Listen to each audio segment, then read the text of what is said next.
In the first 3 weeks of June 1941, a stream of warnings reached Joseph Stalin's desk in Moscow, describing in increasingly specific detail exactly when Nazi Germany intended to invade the Soviet Union. According to Russian military historian Arsen Martirosyan, who reviewed Soviet intelligence archives decades later, Soviet intelligence services named the exact or nearly exact invasion date some 47 separate times in just the 10 days before the attack came, a figure drawn from border guard reports, captured agent interrogations, and diplomatic intercepts that arrived at Moscow through channels that had no contact with one another and no reason to be coordinating a shared lie. Stalin dismissed nearly all of it. Some he waved away as British provocation designed to drag the Soviet Union into a war with Germany before it was ready. Some he simply refused to read past the first line, initialing reports without comment and returning them to the file. On the morning of June 22nd, in the early hours before dawn, more than 3 million German and Axis soldiers crossed the Soviet border along a front nearly 2,000 miles long. By the time most Red Army pilots reached their airfields that morning, more than 2,000 Soviet aircraft were already burning on the ground, destroyed before breakfast, in what remains the single largest one-day air battle in the history of warfare. This is the story of how a leader who had built his entire regime on suspicion and surveillance ignored the one piece of intelligence that could have saved his own AR force and lost it anyway in the space of a single morning, a failure so complete that historians still debate more than 80 years later exactly how a state built almost entirely around the collection and hoarding of secret information managed to be the last one in the room to believe its own secrets. Every week we take apart a moment when a war turned, the people who saw it coming, and the gap between a warning and a believed one. Subscribe if that is the kind of history you want more of.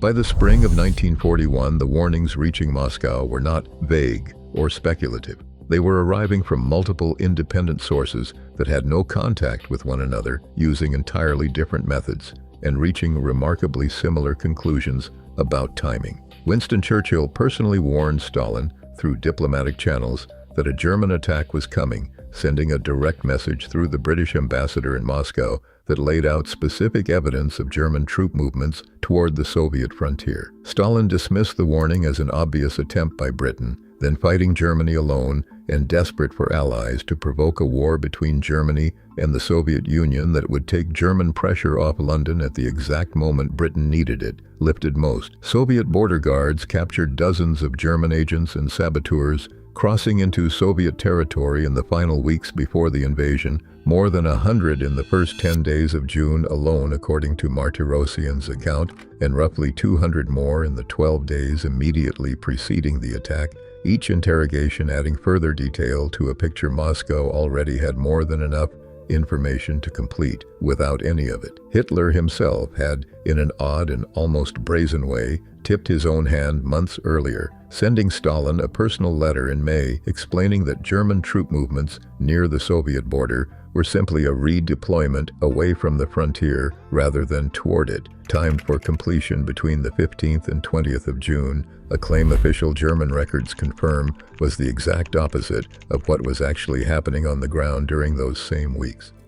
The most remarkable warning of all came from Tokyo, from a Soviet military intelligence officer operating under deep cover inside the German embassy in Japan. Richard Sorge, a German national born in the Russian Empire, who had fought for Germany in the First World War before becoming a committed communist, had spent years cultivating close personal relationships with the German diplomats in Tokyo, while secretly reporting everything he learned back to Moscow, building one of the most productive espionage networks of the entire war, almost entirely on the strength of his own charm, and the trust German officials placed in a fellow party loyalist who seemed to share their politics completely. Working as an accredited journalist for a German newspaper as his cover, Sorge became genuinely close to the German ambassador in Tokyo, close enough to see internal embassy cable traffic and hear unguarded conversations about German strategic planning that no outside observer should ever have had access to. In the weeks before the invasion, Sorge transmitted a series of increasingly specific reports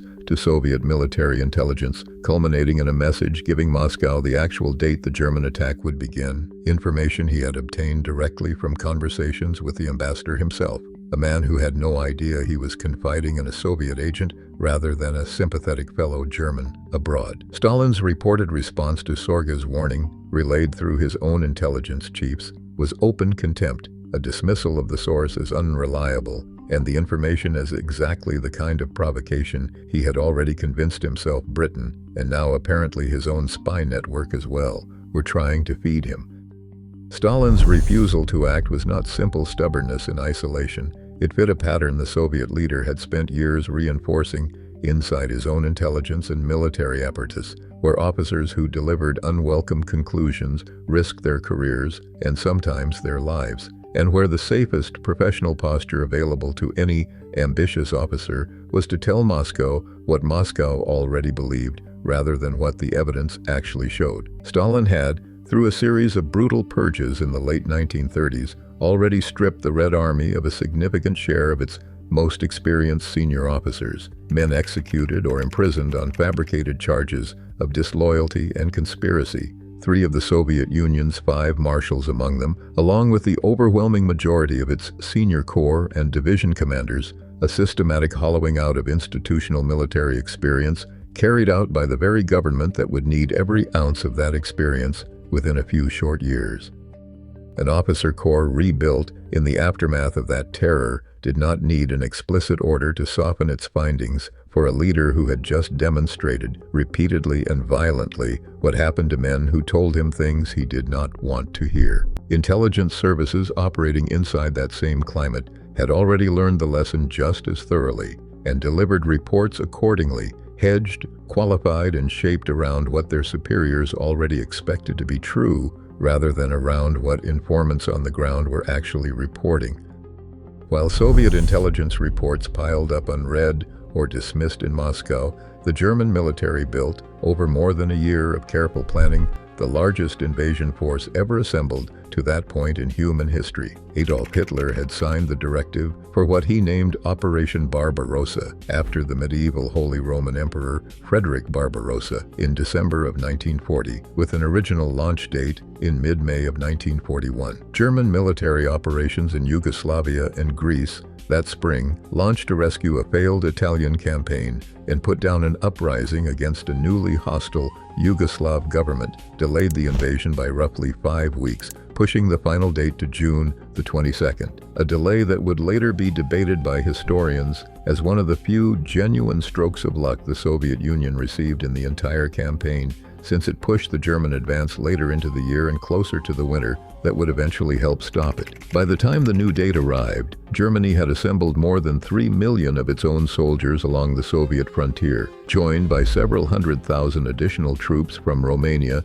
and Finland, supported by more than 3,000 tanks organized into fast-moving panzer groups and nearly 3,000 aircraft of the Luftwaffe, arrayed along a front stretching close to 2,000 miles from the Baltic Sea in the north to the Black Sea in the south, representing roughly 80% of the entire German army committed to a single opening operation. On the night before the attack, German commando units slipped across the border ahead of the main assault and cut Red Army communication lines throughout the western military districts, a deliberate act of sabotage that ensured whatever warning finally did reach frontline Soviet units in the war's opening hours would have almost no reliable way to travel back up the chain of command to Moscow once the shooting actually started, compounding an intelligence failure at the top with a communications failure at the bottom simultaneously.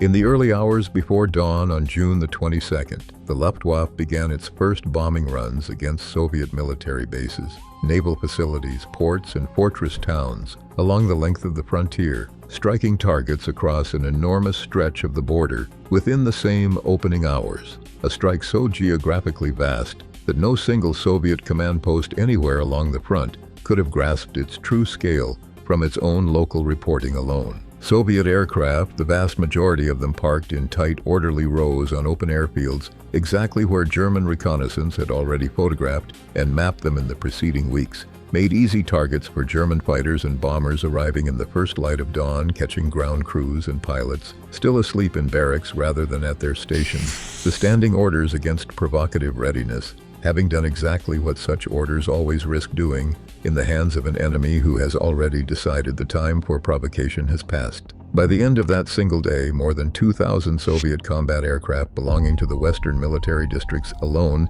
had been destroyed, the overwhelming majority of them caught on the ground before their pilots had even reached the cockpit, a toll that would climb toward roughly 3,900 aircraft lost across the full 3 days of the 22nd through the 24th of June, according to official Soviet figures compiled after the war. German losses that same first day amounted by their own official count to somewhere between 35 and 60 aircraft, a mismatch in the opening hours of the campaign so lopsided that it remains by the sheer number of aircraft destroyed in a single day, the largest air battle in the entire history of warfare, before or since. The chaos in the air was matched, hour for hour, by chaos on the ground. Red Army units along large stretches of the frontier had received no clear order to prepare for an imminent attack, their own senior officers still operating under Stalin's explicit standing instructions not to take any action that might appear provocative to Germany, instructions that remained technically in force, even as German artillery was already firing across the border in several sectors, and German infantry was already crossing into Soviet territory. Soviet forces facing the initial assault were, on paper, larger than German intelligence had estimated going in, but they were demobilized, dispersed across a vast frontier, rather than concentrated at likely crossing points, and in the case of entire mechanized formations, still receiving new equipment their own crews had not yet finished training on. Within days, German panzer spearheads had driven as much as 300 miles into Soviet territory,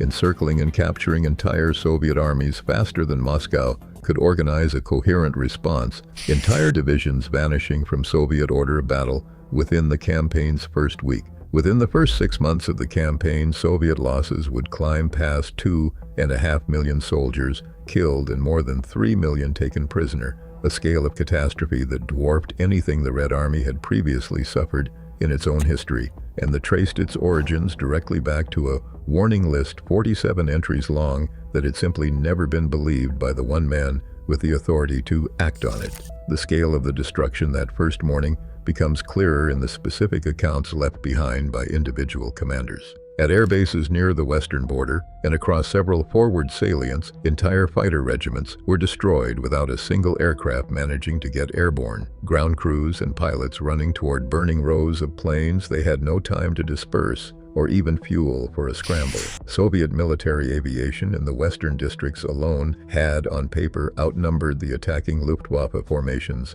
by more than 3-1, a fact German intelligence had underestimated, and Soviet commanders might reasonably have expected to translate into a contested sky rather than an unopposed massacre. It did not, because the numerical advantage existed only on paper, in aircraft counts filed in Moscow, and had nothing to do with which aircraft were actually fueled, armed, dispersed, and staffed by pilots who had been told to expect combat that particular morning rather than another ordinary training week.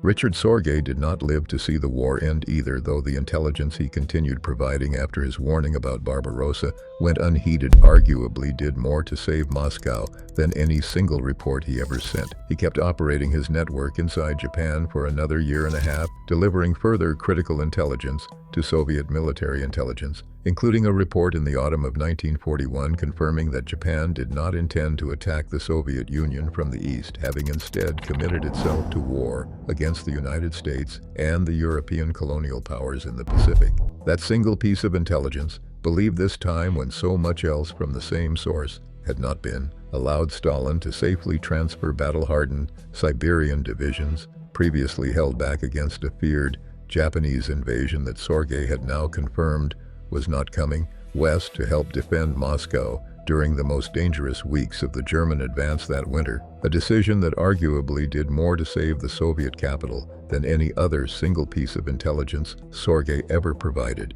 and one that stands in stark, almost unbearable contrast to how completely his earlier warning about the invasion itself had been dismissed. Japanese counterintelligence finally arrested Sorge in October of 1941, having slowly closed in on his network over preceding months, and after a lengthy investigation and trial conducted largely in secret, he was executed by hanging in a Tokyo prison in November of 1944, a spy whose most famous warning had been ignored by the very government he had risked and ultimately given his life to protect. This is not a story about a single missed report. It is a story about an intelligence system that had over years of purges and fear quietly trained itself to tell its own leader only what he already wanted to hear, and a leader who had built that climate deliberately over the better part of a decade then became its first and most catastrophic victim. Every individual warning from Churchill's diplomatic channels, from captured German agents interrogated at the border,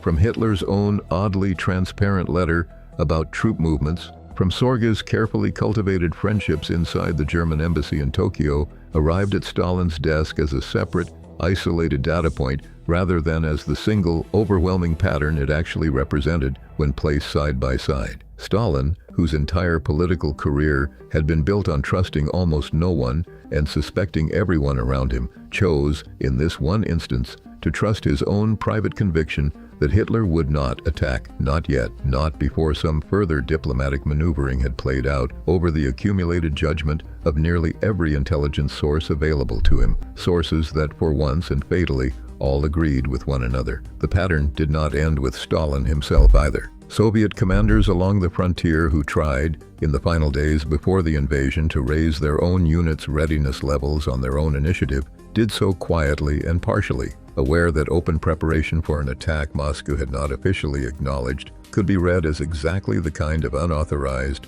provocative action that had ended careers and lives during the purges just a few years earlier. The result was a defense posture caught precisely between two failures, not alert enough to blunt the opening German assault, but not so obviously unprepared that any single officer could be blamed for the specific decision that left it that way. The responsibility diffused across an entire chain of command that had learned, from years of hard experience, that the safest visible position was somewhere in the cautious middle, neither ignoring Moscow's instructions outright, nor following them so literally that a genuine attack, when it finally came, would find every unit exactly as unready as the instructions technically required. More than 80 years later, the exact number of warnings Stalin received before June the 22nd remains a subject of historical argument, and the figure of 47 specific date warnings comes from one Russian historian's review of intelligence archives rather than a universally agreed academic count,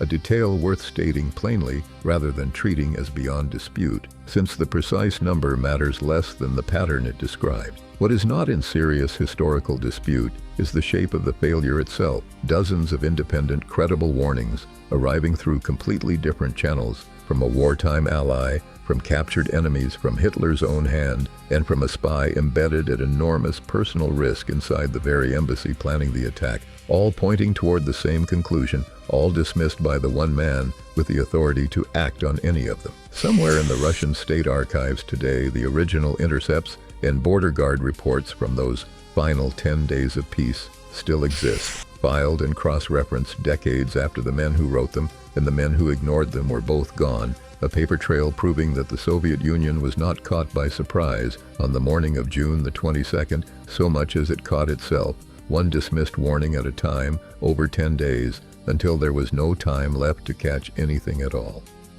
If you want more stories about the warnings that arrived on time and were never believed, subscribe and we will keep finding them. See you in the next one.